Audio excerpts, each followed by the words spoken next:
Hello दोस्तों, नमस्कार, good evening. आप सभी का बहुत बहुत स्वागत है। तो आज हम लेकर के आ गए हैं हिस्ट्री। जी हाँ, हिस्ट्री का टेस्ट फिर से हम लेकर के आ गए हैं। और ये हिस्ट्री का दोस्तों आज टेस्ट होगा आपका 35 नंबर। बहुत ही इंपॉर्टेंट ये टेस्ट है। यहाँ से बहुत सारा सवाल आपको एग्जाम में आ सकता है, तो आपको पूरा देखना है और पूरा डिटेल से हम यहाँ पर क्वेश्चन बाई क्वेश्चन को हम देखते चलेंगे। 40 महत्वपूर्ण प्रश्न दोस्तों आपका होगा। ठीक है, तो चलिए शुरू करते हैं आज की क्लास। और आप सभी को जो एमसीक्यू दे दिया गया है उसको आप लोग रिवीजन करते रहिएगा जरूर से जरूर, यहाँ से काफी फायदा होगा। एनसीईआरटी बुक को आप रिवीजन करते रहिएगा। ठीक है, चलिए शुरू करते हैं। आज होगा आपका 35 नंबर टेस्ट दोस्तों, सामाजिक विज्ञान का, बेस्ड ऑन एनसीईआरटी पर आधारित है। डेली आपका 9 बजे से टेस्ट चलता है, तो 9 बजे से आपको बिल्कुल आ जाना है। चैनल को सब्सक्राइब जरूर कर लेना है, अपने दोस्तों को शेयर भी कर देना है, वीडियो को लाइक कर देना है। तो चलिए शुरू करते हैं आज की क्लास। बिल्कुल समय नहीं गंवाना है क्योंकि आपके पास बिल्कुल समय नहीं है। और उम्मीद है कि दोस्तों कल, है ना, उम्मीद है कि कल या आज ही आपको एडमिट कार्ड देखने को मिल सकता है। ठीक है, पहले आपको उम्मीद है कि जिला अलॉट किया जाएगा, उसके बाद जो सेंटर होता है वो आपको पता चलेगा, जैसे पिछला बार आपको पता चला था आपका। ठीक है, तो चलिए हिस्ट्री का हम लोग टेस्ट लगाते हैं और देखते हैं आप सभी का कितना कितना मार्क्स आता है। और लास्ट में आप लोग अपना अपना कमेंट भी जरूर कर दीजिएगा कि कितना मार्क्स आपका आ रहा है। आज का पहला सवाल है कि औरंगजेब ने किस सिख गुरु की हत्या करवाई थी दोस्तों। वेरी वेरी इंपॉर्टेंट, और ये सवाल हमेशा पूछा जाता है और पूछा भी गया है और पूछा भी जाएगा। तो औरंगजेब ने जो हत्या करवाया था वो गुरु तेग बहादुर, है ना, गुरु तेग बहादुर का हत्या करवाया था। गुरु तेग बहादुर जो थे ये सिखों के 9वें गुरु थे। ठीक है, सिख धर्म में टोटल 10 गुरु हुए और 9वें गुरु कौन थे, तो गुरु तेग बहादुर थे।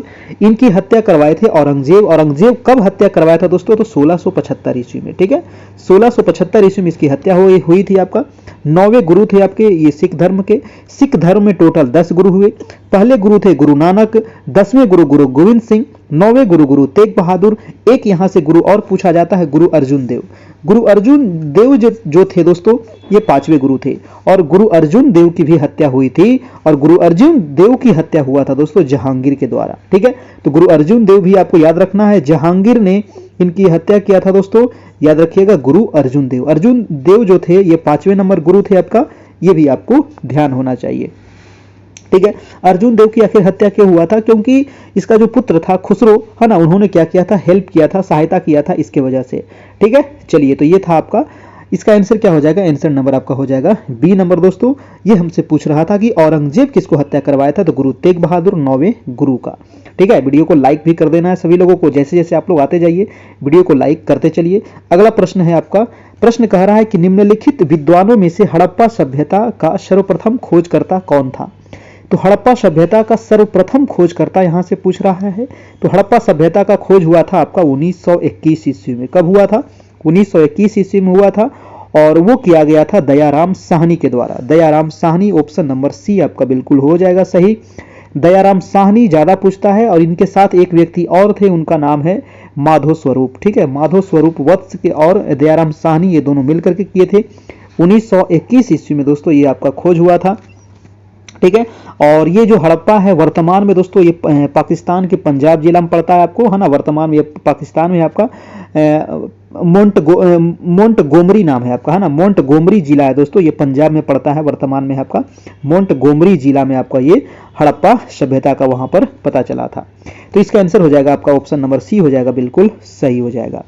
ठीक है, चलिए, हड़प्पा अगर पूछे तो हो जाएगा दयाराम साहनी। और मोहनजोदड़ो की खोज हुआ था दोस्तों 1922 ईस्वी में रखाल दास बनर्जी के द्वारा। ठीक है, आरडी बनर्जी जिसको कहते हैं, आरडी बनर्जी ने खोज किया था दोस्तों। आरडी बनर्जी जो ऑप्शन नंबर बी में दिख रहा है, इन्होंने खोज किया था आपका मोहनजोदड़ो का। ठीक है, याद रखिएगा, मोहनजोदड़ो का खोज किया था आपको रखाल दास बनर्जी, आरडी बनर्जी। कब किया गया था, तो 1922 ईस्वी में इन्होंने खोज किया था आपका। ठीक है, तो ये भी आपको याद रखिएगा। अगला प्रश्न चलते हैं, आपका प्रश्न नंबर हो जाएगा आपका 3rd नंबर। कह रहा है कि निम्नलिखित में से कौन प्राचीन विश्वविद्यालय कौन सा है। देखिए, प्राचीन विश्वविद्यालय तो हमारा बहुत सारा है। ठीक है, लेकिन प्राचीन विश्वविद्यालय यहां से पूछ रहा है, इसका आंसर क्या होगा, वल्लभी है, कन्नौज है, नालंदा है। तो सबको पता है कि हमारा प्राचीन विश्वविद्यालय आपका आंसर हो जाएगा बिल्कुल सही, नालंदा दोस्तों। ठीक है, नालंदा विश्वविद्यालय की स्थापना कुमार गुप्त के द्वारा किया गया था, ये भी आपको याद रखना है। ठीक है, प्राचीन विश्वविद्यालय यहां पर हो जाएगा आपका नालंदा, ऑप्शन नंबर आपका सी हो जाएगा, बिल्कुल सही हो जाएगा आपका, है ना, ऑप्शन नंबर सी हो जाएगा। और इसकी स्थापना किया था तो कुमार गुप्त प्रथम के द्वारा दोस्तों किया गया था नालंदा विश्वविद्यालय की स्थापना, ये भी आपको पूछा जाता है, ध्यान रखिएगा। नालंदा विश्वविद्यालय को किसने ध्वस्त किया था, ये भी आपको पूछा जाता है। तो नालंदा विश्वविद्यालय को ध्वस्त करने वाला कौन था, बख्तियार खिलजी, है ना, बख्तियार खिलजी ही ने इसको जला दिया था। अगला प्रश्न चलिए, आपका प्रश्न नंबर है 74 नंबर। 74 कह रहा है कि काकोरी डकैती घटना के नायक कौन थे। काकोरी डकैती घटना, जी हाँ, काकोरी डकैती घटना का दोस्तों अब इसका नाम भी बदल दिया गया है। काकोरी ट्रेन एक्शन इसका नाम रखा गया है। और ये जो घटना हुई थी ये 9 अगस्त 1925 में हुई थी। कब हुई थी, 9 अगस्त 1925 को दोस्तों ये घटना हुई थी, काकोरी ट्रेन घटना। और ये आपको यहाँ से याद रखना है। इसमें कौन कौन शामिल था ये पूछ रहा है ना, इसका नायक कौन था, तो इसका जो आंसर हो जाएगा राम प्रसाद बिस्मिल जो हो जाएंगे आपका, बिल्कुल सही आंसर हो जाएगा। इसमें कौन कौन शामिल था, तो राम प्रसाद बिस्मिल थे, राजेंद्र लाहिड़ी थे, आपका अशफाक उल्लाह खां थे और रोशन लाल थे। दोस्तों ये 4 व्यक्ति याद रखिएगा, राम प्रसाद बिस्मिल, उसके अलावा राजेंद्र लाहिड़ी, उसके अलावा अशफाक उल्लाह खां और रोशन लाल। ठीक है, तो ये हो जाएंगे 4 व्यक्ति। 9 अगस्त 1925 को हुआ था आपका काकोरी ट्रेन घटना, काकोरी डकैती घटना, इसको अब नाम चेंज कर दिया गया है, काकोरी ट्रेन एक्शन इसका नाम रखा गया है। ठीक है, याद रखिएगा। और भगत सिंह और बटुकेश्वर दत्त को दोस्तों फांसी कब दी गई थी, है ना, भगत सिंह को फांसी कब दी गई थी, जल्दी से बताइएगा। भगत सिंह, सुखदेव और राजगुरु, है ना, 3 व्यक्ति को फांसी दिया गया था, बटुकेश्वर नहीं, भगत सिंह, राजगुरु और सुखदेव, 3 व्यक्ति को फांसी दिया गया था 23 मार्च 1931, है ना, 23 मार्च 1931 को याद रखिएगा। 23 मार्च 1931 को ये फांसी क्यों दिया गया था, क्योंकि 8 अप्रैल 1929 को केंद्रीय सभा में पब्लिक सेफ्टी बिल के विरोध में बम फेंका था, इसके वजह से आपका। ठीक है, 23 मार्च 1931 को इनको फांसी की सजा दी गई थी, याद रखिएगा, है ना। बम कौन फेंके थे, तो भगत सिंह और बटुकेश्वर दत्त ये फेंके थे। फांसी की सजा जो हुआ था लाहौर केस के अंतर्गत 23 मार्च 1931 को राजगुरु, सुखदेव और भगत सिंह। अगला प्रश्न चलते हैं, आपका प्रश्न नंबर है 75 नंबर।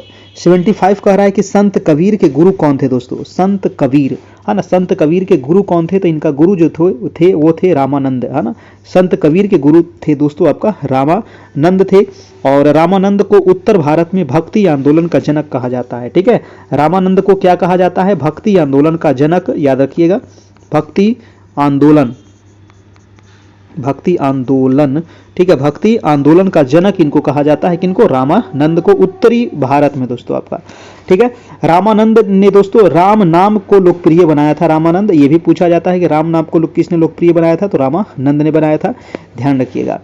चलिए अगला प्रश्न देख लेते हैं। नेक्स्ट प्रश्न है आपका 76 नंबर। प्रश्न कह रहा है कि निम्नलिखित में से किसने लखनऊ में सन 1857 के विद्रोह का नेतृत्व किया था। जी हाँ, 1857 का जो लखनऊ में हुआ था आपका, तो लखनऊ से नेतृत्व करने वाले थे बेगम हजरत महल। जी हाँ, Begum Hazrat Mahal, option number A आपका बिल्कुल सही है। सभी लोगों का जवाब बिल्कुल ठीक है। फटाफट आप लोग अपना अपना कमेंट भी करते चलिएगा, कमेंट करने से आप लोग को पूरा याद हो जाएगा आपका। ठीक है ना, तो आंसर हो जाएगा दोस्तों आपका Hazrat Mahal, option number A हो जाएगा बिल्कुल सही। बेगम हजरत महल को दोस्तों परी के नाम से भी जाना जाता है ना, बेगम हजरत महल को इन्हीं को परी के नाम से भी जाना जाता है, ध्यान रखिएगा। बेगम हजरत महल जो थी अंततः ये मतलब कि वहां से भाग गई थी और नेपाल जाकर के, मतलब इन लोगों ने नेपाल भाग गए थे आपका, ये पूछा जाता है। ठीक है, चलिए नेक्स्ट प्रश्न है, लक्ष्मीबाई झांसी से थी आपका, है ना, ये आपको ध्यान रखिएगा। अगला प्रश्न चलते हैं आपका 77 नंबर। प्रश्न कह रहा है कि अकबर ने पंचमहल का निर्माण जो खंभों के लिए विख्यात है कहाँ किया था। देखिए पंचमहल का जो निर्माण हुआ था दोस्तों, ये पंचमहल का निर्माण हुआ था फतेहपुर सिकरी में। ठीक है, कहाँ हुआ था, फतेहपुर सिकरी में हुआ था पंचमहल का निर्माण, है ना। तो याद रखिएगा ये फतेहपुर सिकरी पंचमहल का निर्माण अकबर के द्वारा किया गया था, ऑप्शन नंबर बी आपका बिल्कुल सही हो जाएगा। फतेहपुर सिकरी को राजधानी इन्होंने बनाया था दोस्तों 1571 ईस्वी में, है ना। फतेहपुर सिकरी उत्तर प्रदेश में पड़ता है और 1971 में इसको राजधानी बनाया था दोस्तों आपको अकबर ने आपका। ठीक है, फतेहपुर सिकरी को राजधानी बनाया था, क्यों बनाया था, क्योंकि शेख सलीम जो सूफी संत थे एक शेख सलीम चिश्ती, और उन्हीं के सम्मान में दोस्तों ये फतेहपुर सिकरी को राजधानी बनाया गया था, क्योंकि इन्हीं के आशीर्वाद से अकबर का एक पुत्र पैदा हुआ था जिसका नाम था सलीम, है ना, याद रखिएगा। और सलीम कौन था दोस्तों, तो जहांगीर के बचपन का नाम था आपका सलीम। ठीक है, और ये जो पुत्र पैदा हुआ था शेख सलीम चिश्ती के, मतलब कि कह सकते हैं योगदान था, क्या था पता नहीं, तो उसी के मतलब कि सम्मान में ये फतेहपुर सिकरी को राजधानी ये बनाया था आपका। ठीक है, चलिए तो अगला प्रश्न देख लेते हैं। अगला प्रश्न है आपका 78 नंबर, कह रहा है कि ईसा पूर्व द्वितीय शताब्दी अंत आसपास में कागज बनाने की कला को किसने खोजा था। देखिए कागज बनाने की कला जो था सबसे पहले जो खोजा गया था दोस्तों, ये किसके द्वारा खोजा गया था, ये जल्दी से बताइएगा। तो ये चीनियों के द्वारा खोजा गया था। ठीक है, किसने खोजा था इसको, चीनियों के द्वारा खोजा गया था, चीन के द्वारा खोजा गया था। तो सबसे पहले है ना, सबसे पहले कागज बनाने की कला, ये क्वेश्चन आपको कई बार पूछा जाता है ना, पूछा जाता है दोस्तों। तो आंसर हो जाएगा आपका ऑप्शन नंबर ए हो जाएगा आपका। ठीक है, बिल्कुल सही हो जाएगा। भारत में कागज के रूप में भोजपत्र का प्रयोग किया जाता था स्टार्टिंग में, है ना। और अखबारी कागज का सबसे बड़ा उत्पादक अगर पूछे कि अखबारी कागज का सबसे बड़ा उत्पादक देश कौन सा है, तो वो हो जाएगा आपका कनाडा। ठीक है, कनाडा जो है सबसे बड़ा अखबारी कागज का मतलब उत्पादक है दोस्तों अभी वर्तमान में। ठीक है, याद रखिएगा।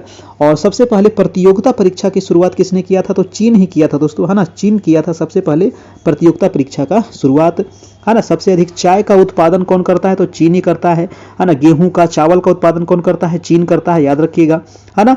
और लौह अयस्क का भी उत्पादन चीन ही करता है। लौह अयस्क में भारत कितने नंबर पर है, तो भारत चौथे नंबर पर है। ठीक है, लौह अयस्क में याद रखिएगा, है ना। और एक समझौता हुआ था भारत और चीन के बीच, है ना, पंचशील समझौता, याद होगा ना आपको। पंचशील समझौता किसके किसके बीच में, भारत और चीन के बीच में हुआ था आपका 1954 ईस्वी में हुआ था पंचशील समझौता, ये भी आपको याद रखना है। चीन के राष्ट्रपिता किसको कहा जाता है, तो डॉक्टर सन्यात सेन को कहा जाता है चीन के राष्ट्रपिता, आपको याद रखिएगा।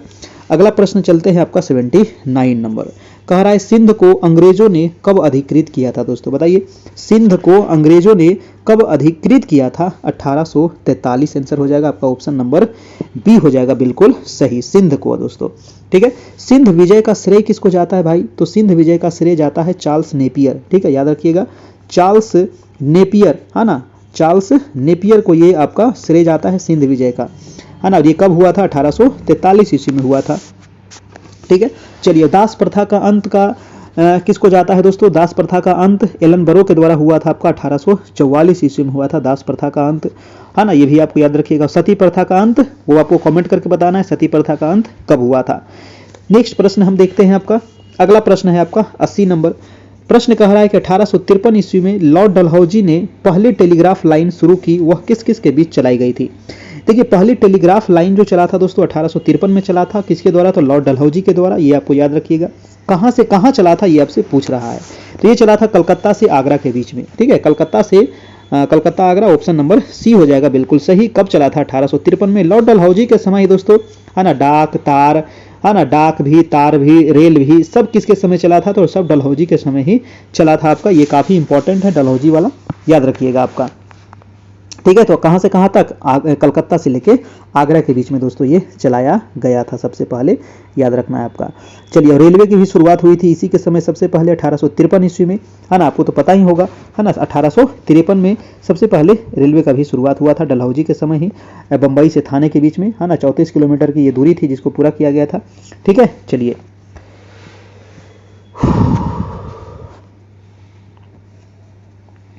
अगला प्रश्न है दोस्तों आपका प्रश्न नंबर 81 नंबर। 81 पर प्रश्न कह रहा है कि 1909 ईस्वी के मार्लो मिंटो सुधार किस कारण से विख्यात था। देखिए मार्ले मिंटो सुधार हुआ कब था, तो 1909 में हुआ था ना, लॉर्ड मिंटो के समय हुआ था ये। ठीक है, इसीलिए इसको मार्ले मिंटो सुधार भी कहा जाता है। और भारतीय परिषद एक्ट 1909 के द्वारा मुसलमानों के लिए अलग से निर्वाचन मंडल की व्यवस्था किया गया था दोस्तों 1909 ईस्वी में मुसलमानों के लिए। ठीक है, ये आपको यहाँ से ध्यान रखना है ना। चलिए जी अगला प्रश्न हम देख लेते हैं। अगला प्रश्न है आपका प्रश्न नंबर हो जाएगा 82 नंबर की तिरंगे को राष्ट्र ध्वज के रूप में कब स्वीकार किया गया था। बहुत अच्छा सवाल है। तिरंगा जो हमारा झंडा है, राष्ट्रीय झंडा, तो इसको दोस्तों तिरंगा के रूप में जो स्वीकार किया गया था, ये सबसे पहले स्वीकार किया गया था लाहौर अधिवेशन, आपको याद होगा, है ना। 1929 ईस्वी में होता है ना, 1929 में होता है लाहौर अधिवेशन। ठीक है, 1929 में होता है लाहौर अधिवेशन। रावी नदी के तट पर कहाँ हुआ था, लाहौर में हुआ था। आंसर हो जाएगा लाहौर कांग्रेस अधिवेशन, ऑप्शन नंबर ए आपका बिल्कुल सही हो जाएगा। और उसी समय दोस्तों राष्ट्रध्वज के रूप में इसको स्वीकार किया गया था तिरंगा को आपका। ठीक है, तो ये आपको यहाँ से ध्यान रखना है ना, ये आपको यहाँ से ध्यान रखना है। तो लाहौर कांग्रेस अधिवेशन में यह निर्णय लिया गया था कि प्रत्येक 26 जनवरी को क्या फहराएंगे हम लोग, झंडा फहराएंगे। और इसीलिए दोस्तों 26 जनवरी 1930 ईस्वी को संपूर्ण देश स्वतंत्रता दिवस मनाया गया था। और इसी कारण हमारा जो संविधान है वो भी 26 जनवरी को ही लागू हुआ था आपका। ठीक है, ये आपको यहाँ से याद रखना है। चलिए, और झंडा समिति के अध्यक्ष, अगर झंडा की बात हो रहा है तो झंडा समिति के अध्यक्ष कौन थे? तो झंडा समिति के अध्यक्ष बनाया गया था जेबी कृपलानी को आपका, ठीक है, जेबी कृपलानी को बनाया गया था दोस्तों, आपका याद रखना है। और एक क्वेश्चन पूछा जाता है कि संविधान सभा ने तिरंगा झंडा को स्वीकार कब किया था, है ना? तो संविधान सभा के द्वारा ये जो स्वीकार किया गया था वो 22 जुलाई 1947 को, ठीक है, 22 जुलाई 1947 को तिरंगा झंडा को संविधान सभा के द्वारा स्वीकार किया गया था। अगर कहा जाए कि विदेश में झंडा सर्वप्रथम जो फहराया गया था दोस्तों किसके द्वारा? तो मैडम भिखाजी कामा के द्वारा, है ना, स्टुटगार्ड में फहराया गया था आपका 1907 ईस्वी में। तो विदेश में सबसे पहले जो फहराया गया था ये 1907 ईस्वी में फहराया गया था, किसके द्वारा? तो मैडम भिखाजी कामा के द्वारा स्टुटगार्ड में। अगला प्रश्न चलते हैं, आपका प्रश्न नंबर है आपका 83 नंबर।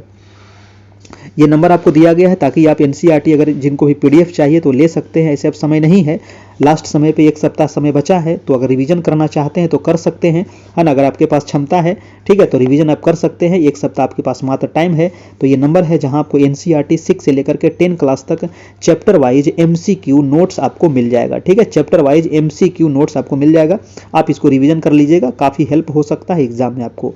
प्रश्न है आपका 83 नंबर कि वर्साय की संधि द्वारा किसका मान मर्दन किया गया था? देखिए, वर्साय की संधि के द्वारा किसका मान मर्दन किया गया था? वर्साय की संधि होता है दोस्तों आपका प्रथम विश्व युद्ध के बाद होता है। आपको कमेंट करके बताना है कि ये वर्साय की संधि कब हुआ था, मैंने कई बार आप लोग को बता चुका हूं। तो प्रथम विश्व युद्ध के बाद होता है वर्साय की संधि, और इसमें जर्मनी का दोस्तों, है ना, जर्मनी का मान मर्दन इसमें किया गया था। ऑप्शन नंबर हो जाएगा आपका बी नंबर, ठीक है, ऑप्शन क्या हो जाएगा आपका? बी हो जाएगा। चलिए, बहुत बढ़िया है। अगला प्रश्न देख लेते हैं आपका। अगला प्रश्न है कि हर्ष का राज कवि कौन था दोस्तों? देखिए, हर्ष जो था, है ना, तो हर्ष का जो राज कवि था, है ना, तो वो था आपका वान भट्ट, ठीक है, वान भट्ट जो था दोस्तों ये हर्ष का राज कवि था, याद रखिएगा। और हर्ष चरित के लेखक वान भट्ट, ये क्वेश्चन पूछा जाता है ना, तो राज कवि आपका वान भट्ट हो जाएंगे। चलिए, अगला प्रश्न है आपका दोस्तों, अगला प्रश्न है आपका 85 नंबर की स्वामी दयानंद सरस्वती ने प्रथम आर्य समाज 1875 में कहां स्थापित किया था दोस्तों? देखिए, ये सवाल आपको कई बार पूछा गया है कि सबसे पहले ये पूछेगा कि आर्य समाज की स्थापना किसने किया? दयानंद सरस्वती के द्वारा। कब किया गया? 1875 किया गया। तो 2-3 सवाल तो आपका क्वेश्चन में ही दिया हुआ है ना, तो याद रखिएगा, आर्य समाज स्वामी दयानंद सरस्वती के द्वारा 1875 ईस्वी में इसकी स्थापना हुई थी। और यह स्थापना कहां पर हुई थी ये आपसे पूछ रहा है, तो ये हुई थी दोस्तों आपको बंबई में। कहां हुई थी? बंबई में हुई थी दोस्तों। आपका ऑप्शन नंबर ए हो जाएगा आपका, बिल्कुल सही हो जाएगा आपका, ऑप्शन नंबर ए हो जाएगा आपका, बंबई में, ठीक है ना। आर्य समाज की स्थापना बंबई में हुआ था, और किसके द्वारा? तो सरस्वती जी के द्वारा, दयानंद सरस्वती, 1875 ईस्वी। नेक्स्ट प्रश्न है दोस्तों आपका, प्रश्न नंबर है 86 नंबर। 86 कह रहा है कि भारत में प्रकाशित होने वाला प्रथम समाचार पत्र का नाम बताइए। देखिए, भारत में प्रकाशित होने वाला प्रथम समाचार पत्र जो था वो था द बंगाल गजट, ठीक है, द बंगाल गजट जो था ये प्रकाशित हुआ था आपका कब? तो 1780 ईस्वी में। कब प्रकाशित हुआ था? 1780 में। किसके द्वारा हुआ था? जेम्स ए हिक्की, है ना, जेम्स अगस्तम हिक्की के द्वारा ये आपका प्रकाशित किया गया था 1780 में। ये भारत में प्रकाशित होने वाला प्रथम समाचार पत्र है आपका, ठीक है, ये आपको याद रखिएगा, है ना। आंसर हो जाएगा आपका ऑप्शन नंबर बी हो जाएगा। चलिए जी, अगला प्रश्न देख लेते हैं। अगला प्रश्न है आपका प्रश्न नंबर 87 नंबर। प्रश्न कह रहा है कि बुद्ध ने अपना प्रथम धर्म संदेश कहां पर दिया था? जी हाँ, तो बुद्ध को जैसे ही ज्ञान की प्राप्ति हुई दोस्तों, तो इन्होंने सबसे पहले जो धर्म का उपदेश दिया था वो दिया था दोस्तों सारनाथ में, ठीक है, सारनाथ के ऋषिपत्तनम कहा जाता है ना, सारनाथ के ऋषिपत्तनम में, ये पड़ता है आपको उत्तर प्रदेश में। और आंसर हो जाएगा आपका आंसर नंबर ए, ठीक है। तो ऋषिपत्तनम में दोस्तों सबसे पहले इन्होंने उपदेश दिया था, है ना, तो ये आपको कहा जाता है, याद रखिएगा, धर्म चक्र प्रवर्तन भी इसको कहा जाता है आपका, जो प्रथम उपदेश दिए थे उसको आपका, ठीक ना। तो आंसर हो जाएगा आपका आंसर नंबर ए हो जाएगा, बिल्कुल सही। चलिए भाई साहब, बुद्ध के बचपन का क्या नाम था? तो सिद्धार्थ नाम था। बुद्ध के एक पुत्र थे जिनका नाम राहुल था, है ना। बुद्ध के पिता का नाम शुद्धोधन था, और बुद्ध की माता का नाम महामाया था, ठीक है, याद रखिएगा, है ना। चलिए, अगला प्रश्न है आपका 88 नंबर। 88 प्रश्न कह रहा है दोस्तों कि प्रथम विश्व युद्ध छिड़ने के तत्कालीन कारण क्या था? जी हाँ, प्रथम विश्व युद्ध जो हुआ था आपका 1914 से लेकर के 18 तक चला था आपका प्रथम विश्व युद्ध, तो इसका छिड़ने का जो तत्कालीन कारण था वो क्या था? तो ऑस्ट्रिया के राजकुमार की हत्या, है ना, ऑस्ट्रिया के राजकुमार की हत्या, यानी कि इसका जो आंसर हो जाएगा वो ए नंबर आपका बिल्कुल सही है। कि प्रथम विश्व युद्ध का तत्कालीन कारण हमसे पूछ रहा है दोस्तों। तो तत्कालीन कारण जो था वो था arc Duke Francisco de Ferdinand की हत्या, है ना। तत्कालीन कारण ये था कि arc Duke Francisco de Ferdinand की हत्या कर दी गई थी, ये आपका तत्कालीन कारण था। ठीक है, तो आंसर हो जाएगा आपका आंसर नंबर ए यहां से बिल्कुल सही हो जाएगा, है ना। चलिए नेक्स्ट प्रश्न है आपका, प्रश्न नंबर 89 नंबर है। प्रश्न कह रहा है कि 1905 के बंगाल विभाजन के समय वायसराय कौन था दोस्तों। तो देखिए बंगाल विभाजन हुआ था आपका 1905 में। उस समय जो वायसराय थे वो लॉर्ड कर्जन थे। सब लोग को पता है कि उस समय लॉर्ड कर्जन ही थे बंगाल विभाजन के समय। लॉर्ड कर्जन का जो शासनकाल था वो 1899 से लेकर के 1905 ईस्वी तक था, याद रखिएगा। बंगाल विभाजन की घोषणा, देखिए बंगाल विभाजन से 2-3 डेट आपको पूछा जाता है। एक तो पूछेगा कि इसकी घोषणा कब हुई थी भाई साहब, तो इसकी घोषणा आप याद रखिएगा बंगाल विभाजन का 19 जुलाई, ठीक है, 19 जुलाई 1905 को इसकी घोषणा हुई थी। और अगर पूछे दोस्तों कि ये बंगाल विभाजन लागू कब हुआ था, तो 16 अक्टूबर, है ना, 16 अक्टूबर 1905 को ये बंगाल विभाजन लागू हो गया था आपका, याद रखिएगा। और एक सवाल और पूछा जाता है इससे कि बंगाल विभाजन रद्द कब किया गया था, है ना। तो ये रद्द हुआ गया था आपको, है ना, दिल्ली दरबार में ये रद्द हुआ था 11 दिसंबर, ठीक है, 11 दिसंबर 1911 को दोस्तों ये बंगाल विभाजन को रद्द कर दिया गया था। तो 3-4 डेट आपको बार बार पूछा जाता है, ठीक है, याद रखिएगा। और बिहार से बंगाल को बिहार को दोस्तों बंगाल से अलग घोषणा जो हुई थी वो 1911 में हुई थी, है ना। घोषणा हुई थी आपका 1911 में बिहार को बंगाल से जो अलग हुआ था, और ये जाकर के अलग हुआ था आपका 1912 में, है ना। घोषणा हो गया था 11 में ही और 12 में अलग हुआ था। और क्या हुआ था दिल्ली दरबार में, तो जो भारत की राजधानी थी दोस्तों, है ना, वो पहले कलकत्ता थी, बाद में इसको दिल्ली बनाया गया था आपका। नेक्स्ट प्रश्न है आपका, प्रश्न नंबर 19 नंबर कह रहा है कि किस ईस्वी सन में मुस्लिम लीग ने एक अलग राष्ट्र का संकल्प स्वीकार किया था। बताइए किस ईस्वी सन में दोस्तों मुस्लिम लीग ने एक अलग राष्ट्र का संकल्प किया था। तो अलग राष्ट्र का जो संकल्प किया गया था वो 1940 ईस्वी में, है ना। 1940 में मुस्लिम ने एक अलग राष्ट्र यानी कि पाकिस्तान नाम का दोस्तों एक अलग राष्ट्र का यहाँ पर मांग किया था आपका 1940 में। ये क्वेश्चन कई बार पूछा गया है, याद रखिएगा, है ना। चलिए तो इसका आंसर हो जाएगा, आंसर नंबर आपका सी हो जाएगा, बिल्कुल सही हो जाएगा दोस्तों आपका। मुस्लिम लीग की स्थापना कब हुई थी, तो मुस्लिम लीग की स्थापना हुई थी 1906 ईस्वी में, है ना। मुस्लिम लीग की स्थापना कब हुई थी, 1906 में हुई थी, और ये ढाका में हुई थी। और किसके नेतृत्व में हुई थी दोस्तों, तो नवाब सलीमुल्लाह खां के नेतृत्व में हुई थी, है ना। ये आपको याद रखिएगा। पाकिस्तान के जनक किसको कहा जाता है, तो पाकिस्तान देश का जनक मोहम्मद अली जिन्ना को कहा जाता है। अगला प्रश्न देखिएगा, प्रश्न नंबर है 91 नंबर। 91 सवाल कह रहा है दोस्तों कि शासन की संघीय प्रणाली इस अधिनियम के अंतर्गत स्थापित की गई थी। देखिए शासन की संघीय प्रणाली जब भी आए संघीय से संबंधित दोस्तों, तो आपको एक्ट मारना है 1935, गवर्नमेंट ऑफ इंडिया एक्ट 1935, ठीक है। गवर्नमेंट ऑफ इंडिया एक्ट 1935 के अधीन भारत में संघीय शासन प्रणाली लागू की गई थी, ठीक है, याद रखिएगा 1935 में आपका, ठीक है। 1935 जो एक्ट था इसमें 321 धारा था, इसमें 10 अनुसूची था, है ना। तो आपको पूछे अगर 321 अनुच्छेद था यानी धारा था और 10 इसमें अनुसूची था आपका, ठीक है। जब हमारा संविधान बना दोस्तों, तो 1935 जो एक्ट था इसमें से अधिकतर चीज को रख लिया गया हमारे संविधान में, है ना। बहुत सारा चीज ऐसे दूसरे देश से भी लिया गया है, लेकिन अधिकतर चीज, है ना, 80% चीज कहा जाता है कि जो एक्ट था 1935 वाला, उसी से हमारे संविधान में सीधा सीधा ले लिया गया था। अगला प्रश्न है आपका 92 नंबर, कह रहा है कि 323 ईस्वी पूर्व में सिकंदर महान की मृत्यु हुई थी। देखिए सिकंदर महान, आपको पता है कि सिकंदर महान था, दुनिया को जीतने के लिए चला था दोस्तों, विश्व विजेता भी कहते हैं। तो ये 323 में इसका मृत्यु हुआ था। कब हुआ था, 323 में हुआ था मृत्यु। और मृत्यु इसका कहाँ हुआ था, तो बेबीलोन में हुआ था ना। ये बच्चा था, याद रखिएगा, है ना, बेबीलोन में इसकी मृत्यु हो गई थी, ठीक है।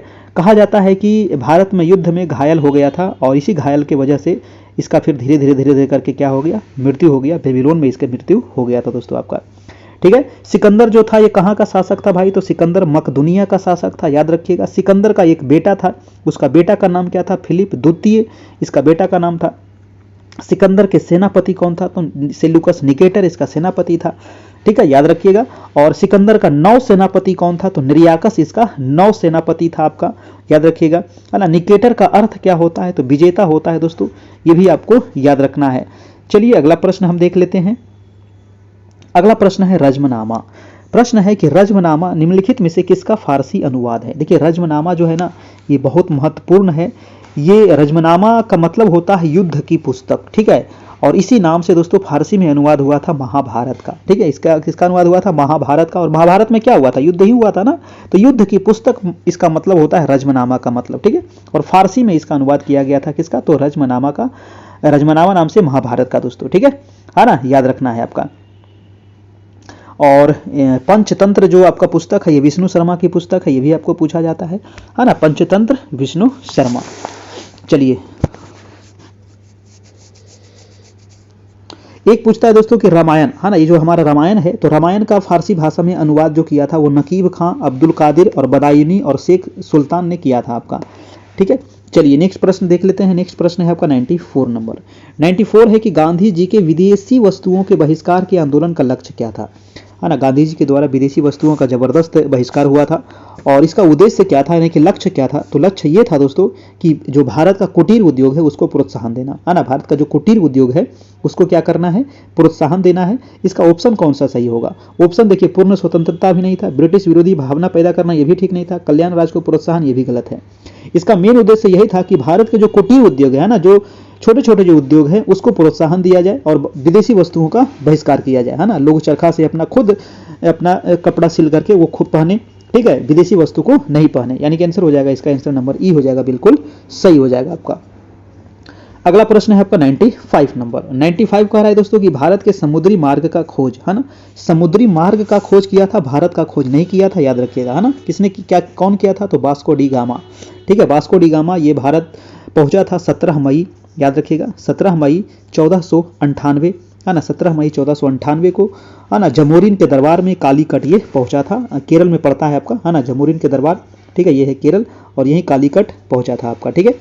और दोस्तों याद रखिएगा वास्को डी गामा ही था आपका, ठीक है, वास्को डी गामा, है ना। देखिए वास्को डी गामा से पहले भी भारत की मतलब खोज के लिए निकला था आपका कोलंबस, लेकिन कोलंबस भारत नहीं पहुंच पाया। कोलंबस पहुंच गया दोस्तों आपको अमेरिका, है ना। और कोलंबस क्या खोज किया? अमेरिका का। कब खोज किया? 1492 में, ठीक है, 1492 में अमेरिका का इन्होंने खोज किया था। अगला प्रश्न चलते हैं आपका 96 नंबर। 96 प्रश्न कह रहा है कि फ्रैंकफर्ट की संधि किस वर्ष हुई थी दोस्तों। देखिए फ्रैंकफर्ट की संधि बहुत इंपॉर्टेंट है। ये संधि हुई थी फ्रांस और जर्मनी के बीच में, है ना। किसके किसके बीच? फ्रांस और जर्मनी के बीच ये आपका फ्रैंकफर्ट की संधि हुई थी, ठीक है, याद रखिएगा। ये जो संधि हुई थी 1871 में हुई थी,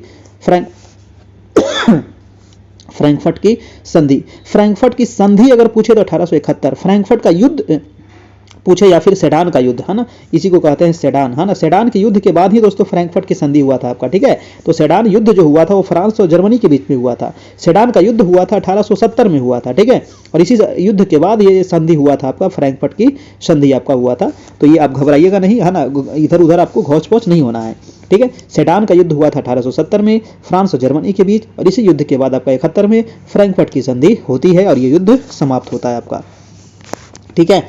चलिए अगला प्रश्न चलते हैं। सेडान के युद्ध में विजयी कौन रहा था, ठीक है, तो फ्रांस के इसमें भारी विजय हुआ था, ठीक है, फ्रांस का इसमें भारी विजय हुआ था।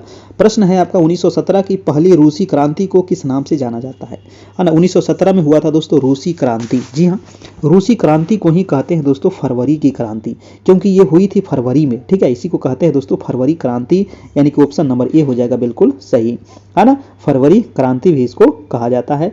और बोल्शेविक की क्रांति हुआ था नवंबर 1917 में, है ना। और बोल्शेविक क्रांति के नेता कौन थे? तो वो लेनिन थे, ठीक है। रूसी क्रांति जो हुआ था 1917 में, इसके बाद दोस्तों रूस में जार का जो शासन था वो समाप्त हो गया था और वहां पर मजदूरों की सरकार का गठन किया गया था, ठीक है। कार्ल मार्क्स को कहा जाता है समाजवाद का समाजवाद को वैज्ञानिक आधार दिया था किसने? तो कार्ल मार्क्स ने ही दिया था आपका। अगला प्रश्न देखते हैं आपका, प्रश्न नंबर 98 नंबर कह रहा है कि फ्रेंच इंडो चाइना की स्थापना किस वर्ष की गई थी।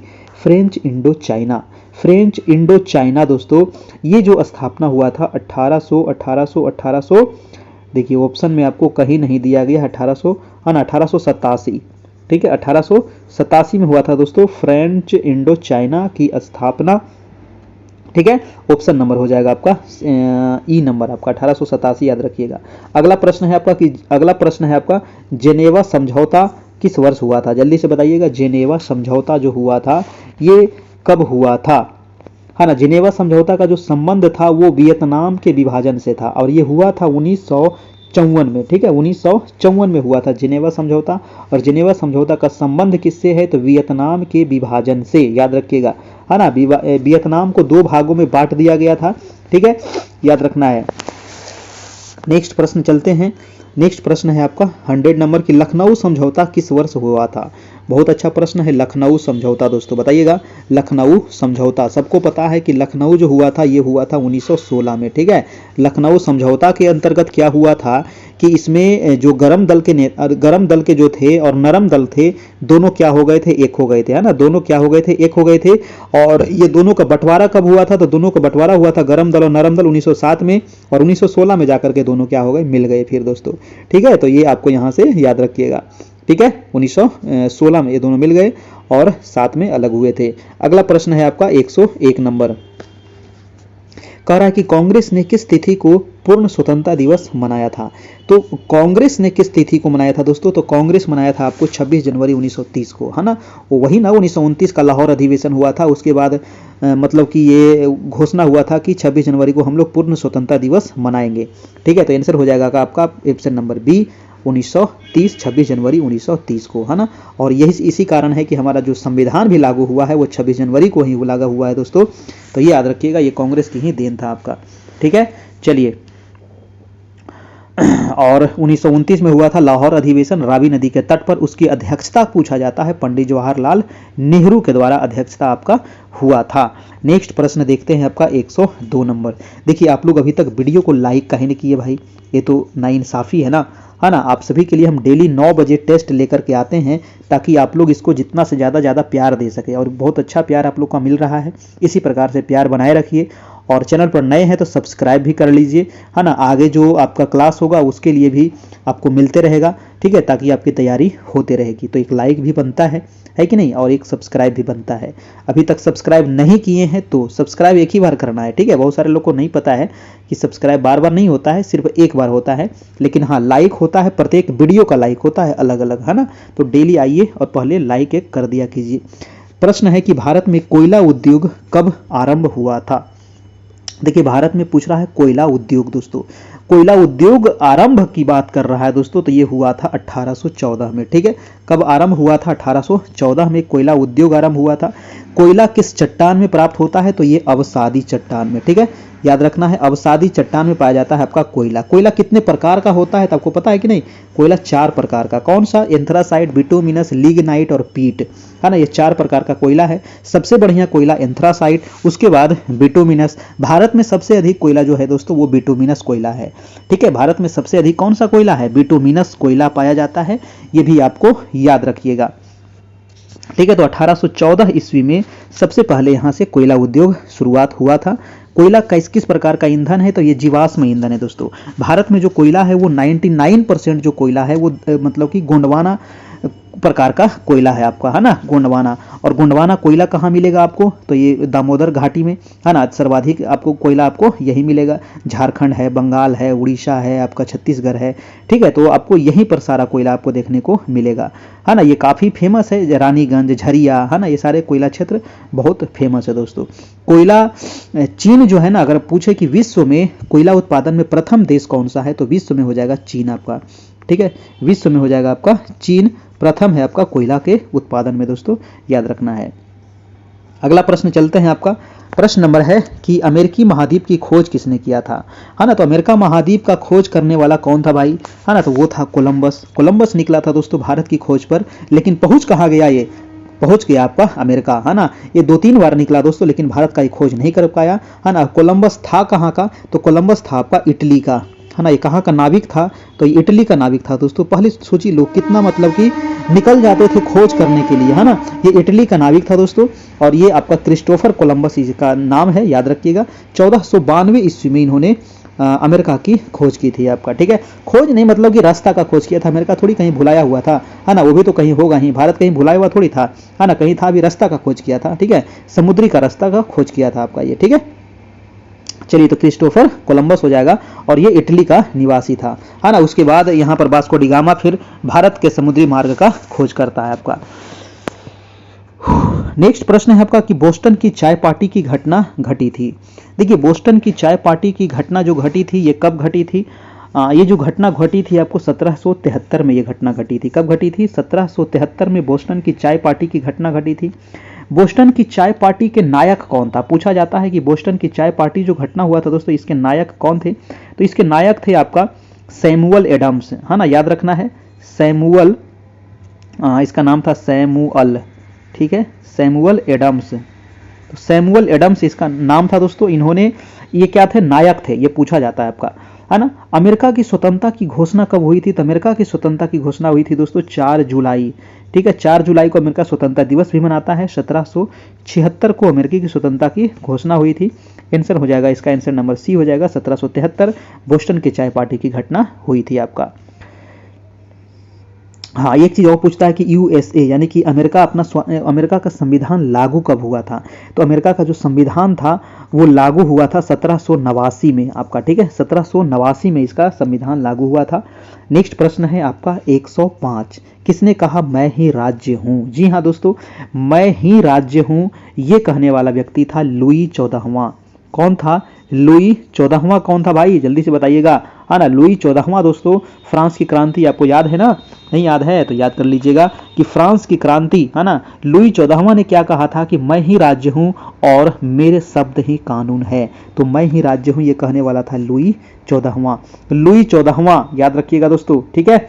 चलिए, और अगर पूछे कि फ्रांस की क्रांति किसके समय हुई थी, है ना, तो फ्रांस की क्रांति जो हुई थी वो लुई 16वां के समय हुई थी। फ्रांस की क्रांति 1789 में, है ना, 1789 में। अगला प्रश्न है आपका कि प्रथम विश्व युद्ध किस वर्ष प्रारंभ हुआ था? तो ये तो खाली बहुत बहु वाला सवाल है कि प्रथम विश्व युद्ध प्रारंभ हुआ था 14 में, समाप्त हो गया था 18 में, ठीक है, याद रखिएगा, है ना। चलिए, प्रथम विश्व युद्ध और प्रथम विश्व युद्ध ये सब सवाल आपको पूछा जाएगा, 100% पूछा जाएगा, है ना। तो प्रथम विश्व युद्ध जो शुरुआत हुआ था ये कब हुआ था शुरुआत? तो 28 जून 1914। अगर पूरा पूछे तो 28 जून 1914 को हुआ था। ऑस्ट्रिया के राजकुमार, है ना, फर्डिनेंड की हत्या कर दिया गया था इसके वजह से आपका, ठीक है। और प्रथम विश्व युद्ध में दोस्तों लास्ट में अमेरिका इसमें शामिल हुआ था, ये ध्यान रखिएगा। अगला प्रश्न चलते हैं आपका, मीन कैंप के लेखक कौन है? देखिए मीन कैंप ये पुस्तक है, बहुत महत्वपूर्ण पुस्तक है और ये हिटलर की पुस्तक है। किसकी है? हिटलर की पुस्तक है। हिटलर कौन था? तो जर्मनी का चांसलर था। हिटलर जर्मनी का चांसलर कब बना था? तो हिटलर बना था दोस्तों आपको 1933 में, है ना, 1933 में जर्मनी का चांसलर बनता है। हिटलर आत्महत्या कब किया था? तो 1945 में, है ना, यह आत्महत्या खुदे कर लिया था आपका, ठीक है, याद रखिएगा। चलिए, तो मेरा संघर्ष कहिए या मीन कैंप कहिए, ये हिटलर का पुस्तक था, बहुत इंपॉर्टेंट पुस्तक है, कई बार पूछ चुका है। अगला प्रश्न है आपका कि भारतीय वन अधिनियम पारित कब हुआ था? देखिए भारतीय वन अधिनियम जो पारित हुआ था ये कब हुआ था? ऑप्शन आपको दिया गया है, आंसर हो जाएगा आपका 1865। भारतीय वन अधिनियम पारित कब हुआ था दोस्तों? 1865 आंसर हो जाएगा, 1865 ऑप्शन नंबर हो जाएगा आपका बी नंबर, बिल्कुल सही। भारत में अभी वर्तमान में कितना प्रतिशत वन है? तो भारत में अभी वर्तमान में दोस्तों 24%, है ना, 24 पॉइंट समथिंग है, 06 या कुछ और है लगता है, याद रखिएगा, 24 भी याद रखिएगा, आपका काम हो जाएगा, है ना। 24% अभी भारत में वन है ना। वन नीति बनाया कब गया था? तो 1894 में, है ना। वन नीति बना कब था? तो 1894 में बना था। वन अधिनियम पारित कब हुआ? तो 1865 में हुआ। वन नीति कब बना? 1894 में बना। अभी वन कितना है? 24%, है ना। पर्यावरण संतुलन के लिए वन होना कितना चाहिए? 33%। सबसे अधिक वन किस राज्य में है? मध्य प्रदेश, है ना। दूसरा नंबर पे अरुणाचल प्रदेश, प्रतिशत में सबसे ज्यादा मिजोरम, ठीक है, याद रखिएगा। पर्यावरण एवं वन मंत्रालय को कब बनाया गया? तो 1985, ठीक है। पर्यावरण और वन मंत्रालय कब बना? तो 1985 में बनाया गया था। अगला प्रश्न है आपका 109 नंबर की, वास्को डी गामा भारत कब आया? तो भैया वास्को डी गामा आया था 17 मई 1498, ठीक है, 17 मई 1498 को ये वास्को डी गामा भारत पहुंचा, कालीकट पहुंचा, ठीक है। वहां के राजा झमोरी ने इसका स्वागत किया, याद रखिएगा, है ना। चलिए,